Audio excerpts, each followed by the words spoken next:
कैसे हो भाई लोग? पार्ट 1 देखा? अरे नहीं देखा तो सबसे पहले वो देखो, जाओ जल्दी, बहुत कुछ मिस कर रहे हो आप। और चैनल पर फर्स्ट टाइम आए हो तो सब्सक्राइब करो, बहुत सारा तगड़ा माल आएगा इसमें। वीडियो लाइक करो और अच्छा ठीक है लास्ट में लाइक कर देना, ठीक है। और अगर अभी करना है तो वाई नॉट कर लो, जल्दी से लाइक कर लो। हाँ रही बात पार्ट 1 की, तो मैं उसका लिंक डाल दूँगा डिस्क्रिप्शन में और पिन कमेंट में। ओके सो स्टार्ट करते हैं। डूम फ्लाइट से तो आ गया था पर उसका पास उसका पीछा नहीं छोड़ रहा था। अब वो एक टूटा हुआ इंसान था, उसे बार बार सपने आते जिसमें शैतान उसकी माँ को तकलीफ दे रहा है और वो कुछ नहीं कर पा रहा था। रोज़ वही सपने, जब वो उठता तो सुबह उसके चेहरे पर निशान होते जैसे उस शैतान के निशान हो। वो कई महीने तक ईस्टर्न यूरोप के पुराने शहरों में घूमता रहा जहाँ अमेरिकी उसे ढूंढ ना सके। डूम बच्चों की तरह डर रहा था जब उसे अपनी माँ को बचाना था। एक दिन डूम बाहर निकलता है, निकलकर एक बूढ़े को भगाता है जो उसके घर के बाहर सोया था। डूम ज़्यादातर टाइम शहर में घूमते हुए बिताता। लोग उसका बैंडेज वाला चेहरा देखते और मुंह फेर लेते। रात में वो सपने के डर से बस अलग अलग चीज़ें बनाने में लगा रहता जो उसे एक कचरे में मिला होता। तो कुछ डिवाइस बनाता बट पूरे परफेक्शन के साथ। उसका कमरा हमेशा ही बंद रहता। यूरोप में वो अमेरिकन से तो दूर था पर उसके दुश्मन से पास जो उस पर नज़र रखे हुए थे। एक दिन कुछ लोगों ने उसे घेर लिया और उसे पूछताछ करने लगे। वो उसे अपने साथ काम करने के लिए बोलते हैं। डूम मना कर देता।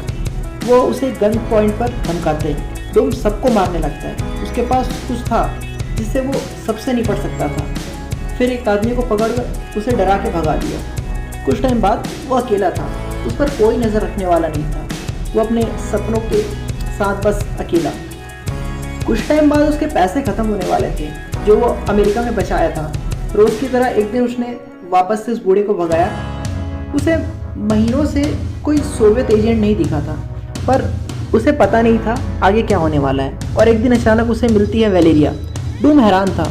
वो उसे हक कर लेती है। फिर वो दोनों जाते हैं कॉफ़ी पीने जहाँ वेलेरिया उसे अपनी कहानी सुनाती है कि कैसे बोरॉन के लोगों ने इसके जाने के बाद उनको परेशान करना स्टार्ट कर दिया।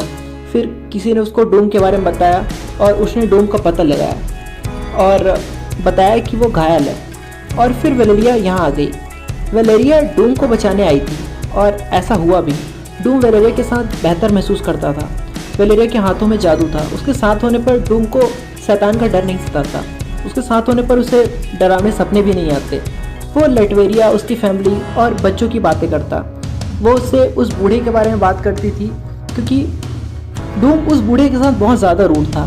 तभी अचानक एक कार उनके बीच से गुजरी। लोग उतरे और इन्होंने गन पॉइंट पर वेलेरिया और डूम को रखा। वो इसे धमकाने लगे, हमारे साथ चलो नहीं तो वेलेरिया को ले जाएंगे। भविष्य बताने वाले को रसिन ने बताया और पैसे देके वेलेरिया को यहाँ भिजवाया था। मतलब वेलेरिया का यहाँ आना सब सोवियत रूस के लोगों का ही प्लान था। वेलेरिया डरी हुई थी, उसके आंख में आंसू थे।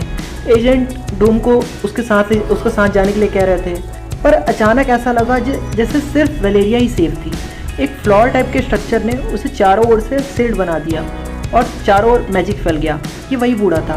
वो एक जादूगर था पर बुढ़ापे की वजह से थोड़ा स्लो था, इसलिए कुछ गोलियां उसको भी लग गई।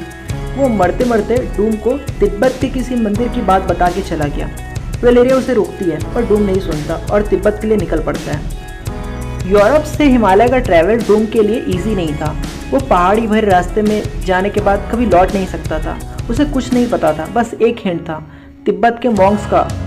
वो कुछ मंथ तिब्बत के गांव में रहा, वहाँ की पहाड़ियों में बिताया, कई किताबें पढ़ी, वहाँ की लैंग्वेज सीखने की कोशिश करी और फिर उसे 6 साल पुरानी किताब में मिला वहाँ के किसी मंदिर का नक्शा। शायद उसे इसी की तलाश थी। उन पहाड़ों में चलना जितना मुश्किल था वो इसके लिए बहुत अजीब सी था। लटवेरिया में पैदा हुआ डूम भले ही पहाड़ों से घिरा रहता था पर हिमालय के पहाड़ों की बात अलग थी। यहाँ चारों ओर बर्फ़ थी और यहाँ रहना इतना भी आसान नहीं था। पर डूम कोई मामूली इंसान नहीं था। उसके पास थे वो डिवाइस जो उसे गर्म रखते और उसके लिए रास्ता बनाने में हेल्प करते। इतने इन्वेंशन के बाद भी ये आसान नहीं था। जब वो सोता तो उसे फिर वही सपने आते। शैतान की आवाज़ें सुनाई देती, चारों ओर उसे परछाई दिखाई देती।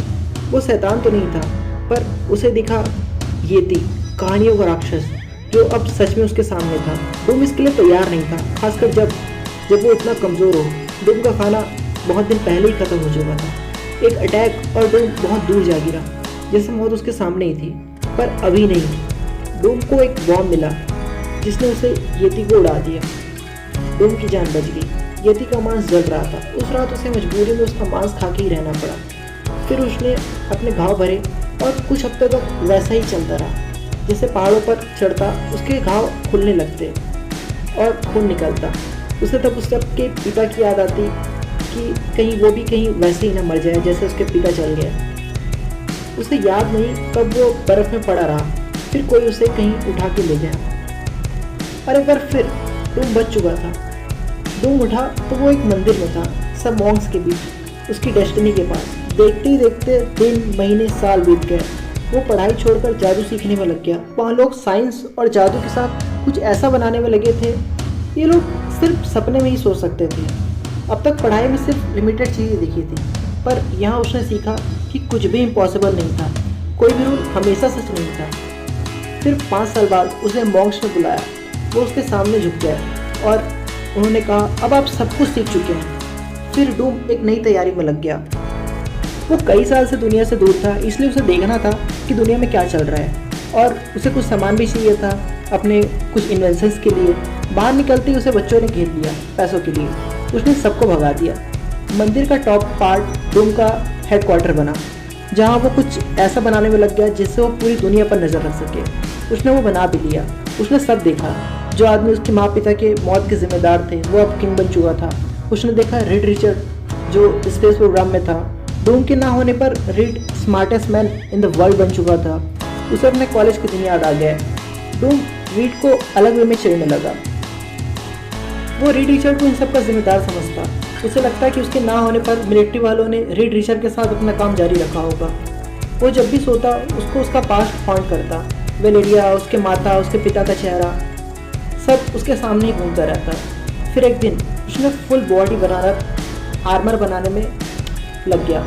मंत्रों की मदद से ये आर्मर कुछ ऐसा बना कि शैतान उसे छू भी नहीं सकता था। और ऐसे बना डॉक्टर डूम का full body armour and face mask. फिर वो अपने अगले सफर की तैयारी में लग गया। उसने एक भरोसेमंद मॉन्क को अपने साथ रखा और फिर वो दोनों उड़ गए बर्फ की वादियों में। Thank you so much guys जो भी लास्ट तक रुके हैं। बस एक और वीडियो एंड स्टोरी कंप्लीट है। कमेंट में बताओ सबसे बेस्ट पार्ट कहाँ लगा। एंड यस, कुछ रह गया हो तो भी बता देना। शेयर करो, जो भी आपके दोस्त हैं जो भी दूसरे का वेट कर रहे हैं उन सबको शेयर करो।